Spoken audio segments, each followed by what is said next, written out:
बीडच्या संत वामनभाऊ महाराजांच्या पालखी सोहळ्याचे पहिले रिंगण। बीडमधील संत वामनभाऊ महाराजांच्या पालखी सोहळ्याचे पहिले अश्वरिंगण पार पडले। विठू नामाचा जयघोष करत वारकऱ्यांचा उत्साह रिंगण सोहळा दरम्यान पाहायला मिळाला।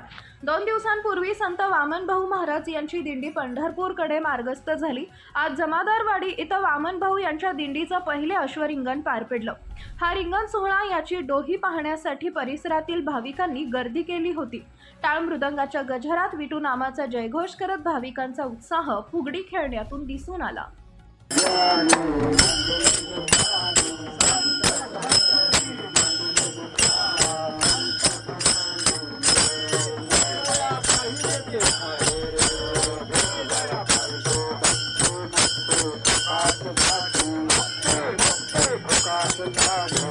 Got